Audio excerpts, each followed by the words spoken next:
Mga kapuso, sa huling Huwebes bago magpasko, marami na ang nagkakabol ng panghanda at pangregalo.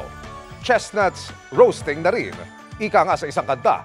Pero bukod sa kastanyas, mabili na rin ang mga bilog na prutas. Nakatutok live si Mark Salazar. Mark! Emil, inikutan namin ang dalawang kilalang pamilihan sa Metro Manila para tingnan kung meron pa bang mga last-minute shoppers. Magkaiba nakita namin sa Quiapo, sa Maynila at sa Green Hills sa San Juan.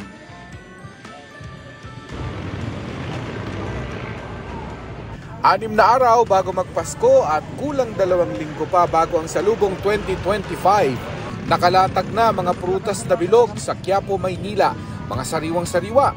Kompleto kahit isang dosenang klase ng prutas ang inihahanda mo. Pero ang maramihan na niluluto ngayon ng ilan nagtitinda, mga kastanyas pang Pasko na mas murang mabibili raw dito. Pero kapansin-pansin daw na manipis ang namimili. Kahit ang dinarayong sikat na hamon sa Quiapo, hindi na kagaya ng dati na hanggang kalsada ang pila.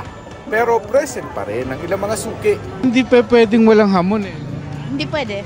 Every year. Marami kayo kung bumili ng hamon na. Sobrang dami kasi pinangririgalo namin. Since childhood pa, dito talaga sa Excelente. Yan talaga ang star ng Noche Buena niyo. Oo, parang hindi pwedeng walang ham. Ang nagtitinda ng Christmas decor ang nagkwentong mahina talaga ngayong taon ang Quiapo kumpara nung isang taon. Online, yan ang number 1 lumamon sa amin. Sa hirap ng buhay po talaga, dumaan ng kalamidad. Diba? Nagbagyo ganito. Diba, sir? Parang hindi na prioridad ang parang. Opo, hindi na prioridad talagang ano.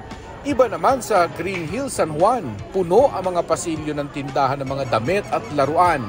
Nandito ang mas maraming last-minute shoppers. Late na kayong namili. Bakit? Siyempre nag-antay pa ng bonus.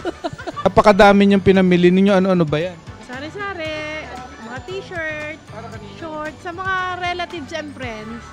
Sabi ng mga nagtitinda, hindi sila masyadong apektado rito ng online shopping. Dahil sapat na raw sa kanila ang mga suki na bumabalik para sa kalidad ng produkto. Kasi iba naman sa online, mga lower quality. Pag sa online, madaling masira ang produkto.